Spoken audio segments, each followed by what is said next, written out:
안녕하세요. 5월도 벌써 둘째 주죠. 잘 보내고 계신가요?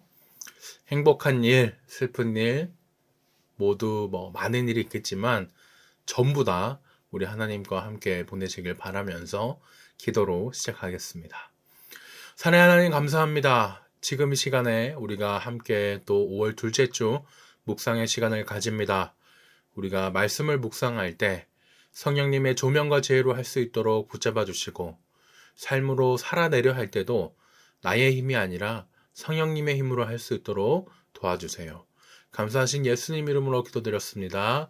아멘. 오늘은 고난을 이기는 복음의 능력이라는 제목으로 사도행전 4장 13절에서 31절 말씀 같이 묵상하겠습니다. 먼저 세 가지 버전으로 함께 본문 말씀 듣겠습니다. 해번역입니다. 그들은 베드로와 요한이 본래 배운 것이 없는 보잘것없는 사람인 줄 알았는데 이렇게 담대하게 말하는 것을 보고 놀랐다. 그리고 그들은 그 두 사람이 예수와 함께 다녔다는 사실을 알았지만 병 고침을 받은 사람이 그들 곁에 서 있는 것을 보고는 아무 트집도 잡을 수 없었다. 그래서 그들은 그 두 사람에게 명령하여 의회에서 나가게 한 뒤에 서로 의논하면서 말하였다. 이 사람들을 어떻게 하면 좋겠습니까? 그들로 말미암아 기적이 일어났다는 사실은 예루살렘에 사는 모든 사람이 다 알고 있고 우리도 이것을 부인할 수 없습니다. 다만 이 소문이 사람들에게 더 퍼지지 못하게 앞으로는 이 이름으로 아무에게도 말하지 말라고 그들에게 엄중히 경고합시다. 그런 다음에 그들은 그 두 사람을 불러서 절대로 예수의 이름으로 말하지도 말고 가르치지도 말라고 명령하였다. 그때에 베드로와 요한은 대답하였다. 하나님의 말씀을 듣는 것보다 당신들의 말을 듣는 것이 하나님 보시기에 옳은 일인가를 판단해 보십시오. 우리는 보고 들은 것을 말하지 않을 수 없습니다. 백성들이 모두 그 일어난 일로 하나님께 영광을 돌리고 있으므로 그들은 사도들을 처벌할 방도가 없어서 다시 위협만 하고서 놓아보냈다. 이 기적으로 병이 나은 이는 40살이 넘은 사람이다. 베드로와 요한은 풀려나는 길로 동료들에게로 가서 대제사장들과 장로들이 한 말을 낱낱이 일렀다. 동료들은 이 말을 듣고서 다 같이 하나님께 부르짖어 아뢰었다. 하늘과 땅과 바다와 그 안에 있는 모든 것을 지으신 주님, 주님께서는 주님의 종인 우리의 조상 다윗의 입을 빌어서 성령으로 이렇게 말씀하셨습니다. 어찌하여 이방 민족이 날뛰며 뭇 백성이 헛된 일을 꾀하는가? 세상 임금들이 들고 일어나고 통치자들이 함께 모여서 주님과 그의 메시아에게 대적하였다. 사실 헤롯과 본디오 빌라도가 이방 사람들과 이스라엘 백성과 한패가 되어 이 성에 모여서 주님께서 기름 부으신 거룩한 종 예수를 대적하여 주님의 권능과 뜻으로 미리 정하여 두신 일들을 모두 행하였습니다. 주님, 이제 그들의 위협을 내려다보시고 주님의 종들이 참으로 담대하게 주님의 말씀을 말할 수 있게 해주십시오. 그리고 주님께서 능력의 손을 뻗치시어 병을 낫게 해주시고 주님의 거룩한 종 예수의 이름으로 표징과 놀라운 일들이 일어나게 해주십시오. 그들이 기도를 마치니 그들이 모여있는 곳이 흔들리고 그들은 모두 성령으로 충만해서 하나님의 말씀을 담대히 말하게 되었다. 아멘. 다음 쉬운 성경입니다. 공의회 의원들은 베드로와 요한이 교육을 받지 못한 평범한 사람인 줄 알고 있었는데 이렇게 담대하게 말하는 것을 보고 놀랐습니다. 그제서야 비로소 그들은 베드로와 요한이 예수님과 함께 있던 사람이라는 것을 알게 되었습니다. 그들은 태어날 때부터 걷지 못하던 사람이었다가 지금은 나은 사람이 베드로와 요한 곁에 서 있는 것을 보고는 더 이상 아무것도 물을 수가 없었습니다. 그래서 그들은 베드로와 요한에게 공의회에서 나가 있으라고 한 뒤에 서로 의논하였습니다. 이 사람들을 어떻게 하면 좋겠소? 예루살렘에 사는 사람이라면 누구나 이들이 큰 표적을 행한 것을 알고 있어. 그리고 우리도 그것을 부인할 수 없어. 하지만 이 일이 사람들 사이에 더 이상 퍼지지 않게 하기 위해서라도 앞으로는 예수님 이름으로 아무에게도 말하지 말라고 그들에게 경고해 두는 것이 좋을 듯하오. 그래서 그들은 베드로와 요한을 다시 불러 절대로 예수님의 이름으로 말하지도 말고 가르치지도 말라고 경고했습니다. 그러나 베드로와 요한은 이렇게 대답했습니다. 우리가 하나님의 말씀을 듣는 것과 여러분의 말을 듣는 것 중에 하나님께서 보시기에 어느 것이 더 옳은 것인지 한번 판단해 보십시오. 우리는 우리가 보고 들은 것을 말하지 않을 수가 없습니다. 조금 전에 일어난 일을 본 사람들이 하나님을 찬양하고 있었기 때문에 유대 통치자들은 두 사람을 어떻게 처벌해야 할지 결정할 수가 없었습니다. 그래서 그들은 몇 마디 경고만 더하고 사도들을 놓아주었습니다. 이 기적으로 병이 나은 사람은 40살이 넘은 사람이었습니다. 베드로와 요한은 유대 통치자들에게 풀려나자 동료들에게로 가서 대제사장과 장로들이 자기들에게 한 말을 그대로 전해주었습니다. 동료들은 그 말을 듣고 소리를 높여 한 마음으로 하나님께 기도했습니다. 하늘과 땅과 바다와 그 가운데 있는 모든 것을 창조하신 전능하신 주님, 주님께서는 주님의 종인 우리 조상 다윗의 입을 빌려 성령으로 이렇게 말씀하셨습니다. 어찌하여 민족들이 화를 내며 어찌하여 백성이 헛된 계획을 세우는가? 세상의 왕들이 일어나며 통치자들이 주님과 그분의 그리스도를 대항하기 위해 한자리에 모였다. 실제로 헤롯 안티파스와 본디오 빌라도가 이방인들과 이스라엘 백성과 합심하여 주님의 거룩한 종이며 주님께서 기름 부어 그리스도로 세우신 예수님에 대해 음모를 꾸미기 위해 이곳 예루살렘에 모였습니다. 이전에 주님께서 주님의 능력과 뜻대로 계획하신 일을 이 사람들이 그대로 행하였습니다. 주님, 이제 그들이 우리를 위협하고 있는 것을 굽어 살피소서. 또 주님의 종들이 주님의 말씀을 담대하게 말할 수 있도록 용기를 주소서. 주님의 손을 펼쳐 병을 낫게 해주시며 주님의 거룩한 종 예수님의 이름으로 표적과 기적을 행하소서. 제자들이 기도를 마치자 그들이 모여있는 곳이 흔들렸습니다. 제자들은 모두 성령으로 충만해져서 하나님의 말씀을 담대하게 전하였습니다. 아멘. 다음은 메시지입니다.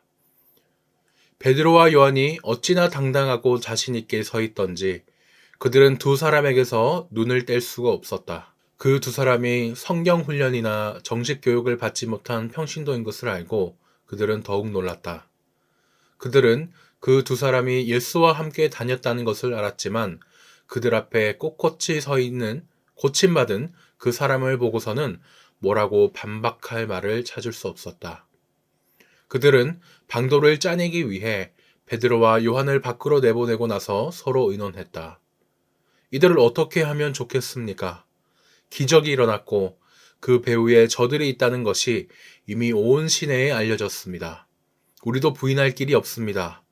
더 이상 일이 커지지 않도록 저들을 위협해서 입을 막읍시다. 다시는 누구한테도 예수의 이름을 말하지 못하도록 말입니다. 그들은 베드로와 요한을 다시 불러서 어떠한 경우에도 예수의 이름으로 말하거나 가르치지 말라고 경고했다. 그러자 그들이 바로 되받았다. 하나님의 말씀보다 여러분의 말을 듣는 것이 하나님 보시기에 옳은 일인지 여러분이 판단하십시오. 우리의 입장은 분명합니다. 우리는 우리가 보고 들은 것을 말하지 않을 수 없습니다. 종교 지도자들은 그들을 다시 위협한 뒤에 결국 풀어주었다. 그들을 감옥에 가두어 둘 만한 죄목을 찾지 못했던 것이다. 만일 가두어 두었다면 백성이 가만히 있지 않았을 것이다. 백성은 이번 일로 모두 하나님을 찬양하고 있었다. 이 기적으로 병이 나은 사람은 40살이 넘었다. 베드로와 요한은 풀려나자마자 동료들에게 가서 대제사장과 종교 지도자들이 한 말을 전했다. 보고를 전해 들은 사람들은 놀랍도록 하나가 되어 소리를 높여 기도했다.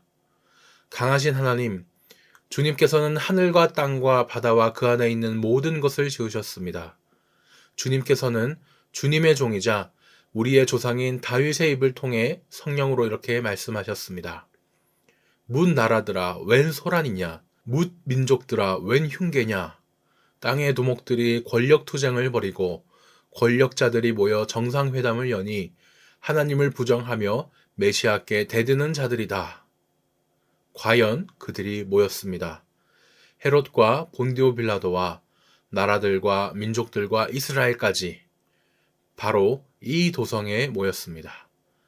주님의 거룩하신 아들 예수, 주님께서 메시아로 삼으신 그분을 해치려고 모였습니다. 주님께서 오래전부터 계획하신 일들을 이루려고 모였습니다. 이제 그들이 또 시작합니다. 그들의 위협을 살피시고 주님의 종들에게 두려워하지 않는 담대함을 주셔서 주님의 메시지를 전하게 해 주십시오. 주님의 손을 우리에게 내미셔서 주님의 거룩하신 종 예수의 이름으로 치유와 기적과 이적이 일어나게 해 주십시오. 그들이 기도하고 있는데 그 모인 곳이 흔들리고 진동했다. 그들은 모두 성령으로 충만해져서 두려움 없이 계속해서 하나님의 말씀을 전했다. 아멘. 네, 지금까지 저희가 3번 말씀을 들었습니다. 세상에 고난받기 좋아하는 사람이 있을까요? 피할 수 있으면 피하지 굳이 사서 고난받는 일은 아무도 없을 것입니다. 하지만 오늘 우리가 이 사도행전에서 보는 초대교회 성도들의 모습은 좀 다르죠. 복음 전하기 위해 고난을 받아야 한다? 그러면 내가 그 고난 기꺼이 받겠다라고 하면서 이렇게 고난을 사서 받는 그런 태도를 보여줍니다. 정말 대단한데요. 어떻게 이럴 수 있었을까요? 네, 고난보다 복음을 전하는 일이 더 중요하기 때문이고 또 그리스도인은 복음이 있기 때문에 그 예수님의 힘으로 말미암아 우리가 고난에 지지 않기 때문입니다. 그렇죠. 우리에게는 예수님이 계시고요. 이 예수님 덕분에 우리는 고난에 지는 게 아니라 피하는 게 아니라 고난을 이겨낼 수 있습니다. 이제 나눔 순서로 넘어가겠습니다. 13절과 22절에서는요. 전도를 막으려고 협박하는 관리들을 향해서 사도들이 담대히 대답하고 있습니다. 관리들이 사도들을 향해 경고한 이유는 무엇이었나요? 17절과 18절을 보니 복음을 더 퍼지지 못하게 협박해서 이후에는 예수님 이름으로 아무에게도 말하지 못하게 하려고 이렇게 협박을 했습니다. 사도들이 예수님의 부활을 그 핵심 메시지로 정했는데 관리들이 이렇게 전하지 못하도록 막았죠. 사실 그 사람들이 정말 제대로 복음을 막으려고 했으면 예수님의 시체를 보여주면 될 일입니다. 부활 안 했어, 돌아가 계셔 하면서 시체를 보여주면 될 일인데 그렇게 못하죠. 왜? 정말 부활하셨지 않습니까? 무덤에는 그 시체가 없기 때문에 그렇게 하지 못합니다. 그래서 이 관리들이 나중에 어떻게 했는지 또 마태복음에 나와 있는데요. 나중에 이 제자들이 예수님의 시체를 훔쳐갔다 이런 식으로 가짜 소문을 내가지고 퍼뜨립니다. 그런데도 이 제자들은 지금 오늘 사도행전 모습처럼 더 당당하게 지금 전도를 하고 있죠. 일이 계속 꼬입니다. 옛날에 이 예수님을 버리고 도망까지 쳤었던 그 제자들인데 이 제자들이 확 바뀌어가지고 도망도 안 가고요. 복음을 전하는데 이제 목숨까지 거는 그런 모습을 보여줍니다. 이런 제자들에게 대제사장과 종교 지도자들이 뭘 어떻게 하겠습니까? 지금 당장에도 겁주면서 이렇게 협박할 수밖에 없었습니다. 2번. 이런 협박에 이제 베드로와 요한이 무엇이라고 답했죠? 19절과 20절을 보니 우리가 하나님 말 듣는 게 맞습니까? 당신들 말 듣는 게 맞습니까? 우리는 보고 들은 것을 말하지 않을 수가 없다. 이렇게 또 담대히 얘기를 합니다. 참 이 말을 한 베드로와 요한이 분명히 그 예수님이 잡혀가실 때 다 도망갔던 사람들이었는데 철이 정말 많이 들었죠. 부활하신 예수님을 만나고 또 예수님이 성령님으로 지금도 함께 계시다는 것을 또 마가다락방에서 경험하고 나서 확 바뀌었습니다. 전에 베드로는 여종의 그 여자 노예의 한마디에도 자기가 뭐 어떻게 될까 겁먹고 3번이나 예수님을 부인했었는데 이제는 그 높은 대제사장들과 종교 지도자들 앞에서 담대히 예수님을 전하고 있습니다. 베드로가 어떤 사람인지 저희가 앞에서도 보고 계속 성경에서 봤기 때문에 알죠. 이런 용기는 참 베드로에게, 사람에게서 난 것이 아니라 이거는 정말 예수님 사랑하는 마음에서 성령님이 주신 것이구나 라고 또 저희가 알 수 있죠. 나눔 1입니다. 사도들은 세상의 권력자들이 복음 전하지 마 이렇게 협박할 때 그 사람들이 아니라 하나님의 말씀을 듣기로 했습니다. 세상의 말과 하나님의 말씀 앞에서 선택해야 했던 순간이 있으십니까? 그런 순간이 있다면 한번 생각해 보면 좋겠습니다. 다음으로요, 23절과 31절 말씀에서는 풀려난 사도들이 관리들이 한 말을 같은 성도들에게, 그 동료들에게 알립니다. 사도들이 관리들의 말을 전했을 때 이 교회가 어떻게 반응을 했나요? 23절과 24절을 보니까 한마음으로 하나님께 소리를 높여 기도했다고 합니다. 코로나19로 참 그 예배가 힘들 때 그 사람이 오히려 예배를 어떻게 생각하는지를 알 수 있는 좋은 기회가 되기도 했었죠. 그냥 교회라는 그 건물에 나와서 자리에만 앉아 있었던 사람이었는지, 아니면 그 사람이 정말 하나님 앞에서 사람이 보든 안 보든 참되게 영과 진리로 예배하는 사람인지 그거를 또 알 수 있는 기회였습니다. 위기가 그 사람의 진가를 알려주는 기회가 됐던 거죠. 지금 성도들의 믿음도 그렇습니다. 아무 잘못 없는 사람도 이 경찰서, 법원 이런 데 앞에서는 잘못이 없는데 막 괜히 막 떨리고 위축이 되기도 하거든요. 근데 지금 베드로와 이 요한이 대제사장들과 그 종교 지도자들 앞에 사도들이 이런 협박과 위협을 우리가 겪었습니다라고 초대 성도들에게 얘기를 하니까 그 성도 입장에서 나도 저렇게 되는 거 아닐까 두려워할 수도 있었습니다. 이제 어떻게 하지? 막 회의를 했을 수도 있을 거예요. 하지만 오늘 말씀을 보니까 초대교회 성도들은 무슨 이렇게 막 겁먹거나 회의를 하기도 전에 바로 즉각적으로 이렇게 기도한 모습을 보여줍니다. 위기 상황에 이렇게 바로 기도한 초대 성도들에게 하나님은 성령으로 충만하게 하시사 응답도 즉각적으로 바로 그렇게 주셨습니다. 다음 2번입니다. 다윗이 그리스도에 대해 남긴 예언의 말씀은 무엇입니까? 저희가 들었던 쉬운 성경에는 25절, 26절에 어찌하여 민족들이 화를 내며 어찌하여 백성이 헛된 계획을 세우는가? 세상의 왕들이 일어나며 통치자들이 주님과 그분의 그리스도를 대항하기 위해 한자리에 모였다라고 그렇게 예언했습니다. 저희가 새벽 기도나 금요 기도회가 있는 그런 교회를 보면 늘 말씀을 듣고 그 다음에 함께 기도를 하죠. 초대교회 성도들의 기도도 이렇습니다. 늘 먼저 말씀을 듣고 그 말씀에 근거한 기도를 했죠. 이 말씀은요, 시편 2편의 내용입니다. 이 말씀을 듣고 어떻게 생각했겠습니까?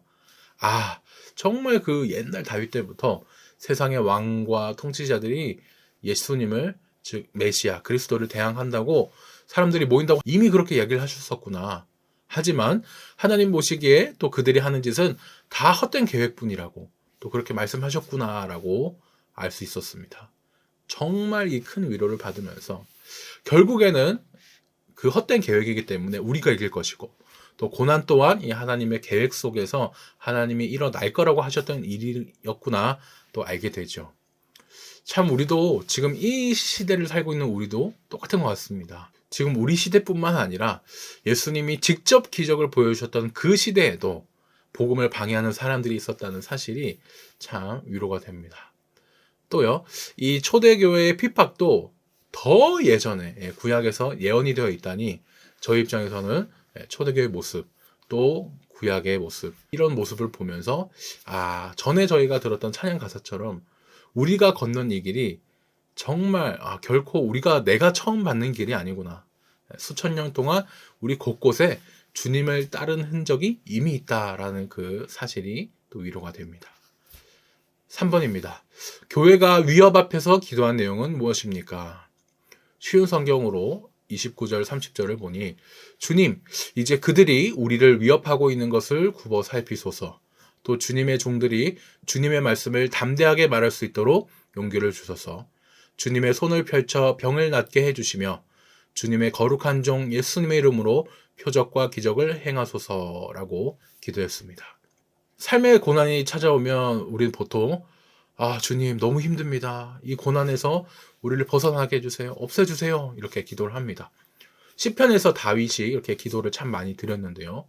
우리도 이렇게 모든 일에 하나님의 도우심을 구하는 것은 정말 좋고 또 그렇게 기도해야겠습니다. 하지만 오늘 말씀에서 초대교회 성도들은 좀 그 기도가 다르죠. 왜냐? 이렇게 일반적으로 피할 수 있는 고난이 아니라 복음을 위해 어쩔 수 없이 받아야 되는 고난이라는 것을 알았기 때문입니다. 그래서 평소처럼 이렇게 도와달라는 내용은 우리가 당연히 기도로 간구할 수 있지만 고난을 벗어나게 해주세요 이게 아니고 어차피 겪어야 하는 것이기 때문에 주님 어떠한 고난이 와도 담대히 주님의 말씀을 전하게 해주세요 하고 그 사명에 있어서 타협하지 않고 기도를 했습니다. 참 이렇게 본받고 싶은 멋진 성도님들입니다. 나눔 2번입니다. 어려움에 직면한 초대교회가 제일 먼저 한 일이 있었죠. 대책회의, 당황하고 그런 것이 아니라 온 힘을 다해 기도한 거였습니다. 어려움에 직면할 때 내가 주로 취하는 행동은 무엇인가? 또 나는 왜 그렇게 할까? 한번 생각해 보면 좋겠습니다. 또 마지막 나눔 3번은요. 초대교회 성도는 고난 가운데서도 담대히 복음을 전할 수 있게 해달라고 이렇게 기도를 했죠. 오늘 우리가 사는 세상에도 참 이렇게 기독교와 교회가 손가락질 받고 또 문화도 많이 바뀌면서 복음을 전하기가 어려워지고 있습니다. 복음을 전하다가 무엇일까 생각해 보시면서 또 지혜롭게 복음을 잘 전할 수 있게 해달라고 또 기도해 보셨으면 좋겠습니다. 이제 기도 제목 나누겠습니다.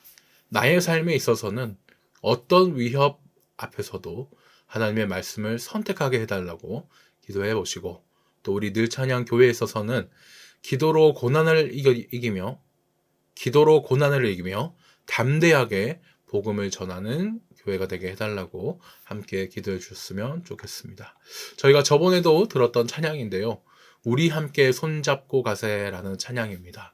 가사를 생각하시면서 들으셔도 좋고 제목을 가지고 자신의 묵상으로 기도해 보셔도 좋겠습니다. 오늘 하루도 복된 하루 되시길 예수님의 이름으로 축복하면서 주일날 뵙겠습니다. 우리 함께 손잡고 가세 조금 느리고 어려울지라도 주님 부르신 그 감격 붙잡고 손잡고 함께 가세.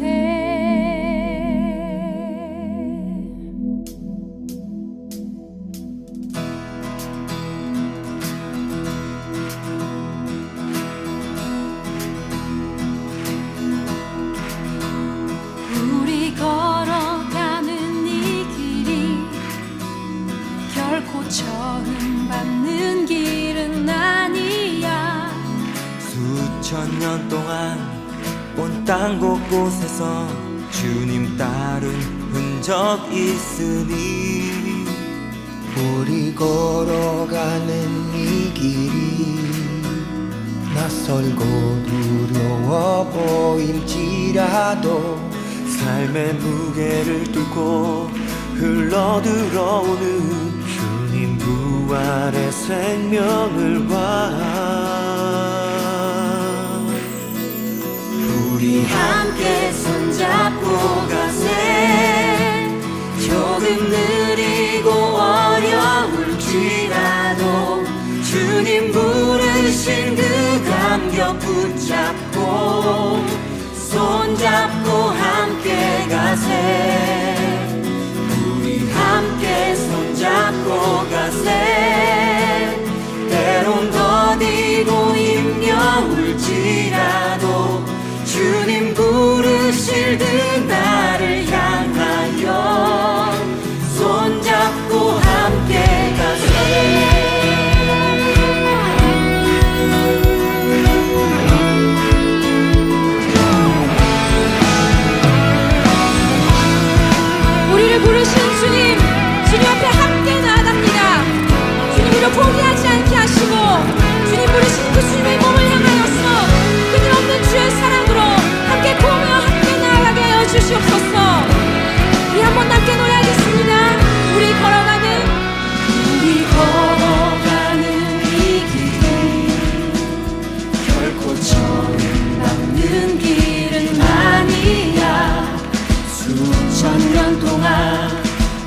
땅 곳곳에서 주님 따른 적 있으니 우리 걸어가는 이 길이 때로는 낯설고 두려워 보일지라도 삶의 무게를 뚫고 흘러들어오는 주님 부활의 생명을 봐 우리 함께 손잡고 가세 조금 느리고 어려울지라도 주님 부르신 그 감격 손잡고 함께 가세 우리 함께 손잡고 가세 때론 더디고 힘겨울지라도 주님 부르실 그날을 향하여 손잡고 함께 가세 아멘.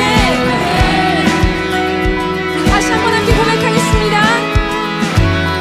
우리 걸어가는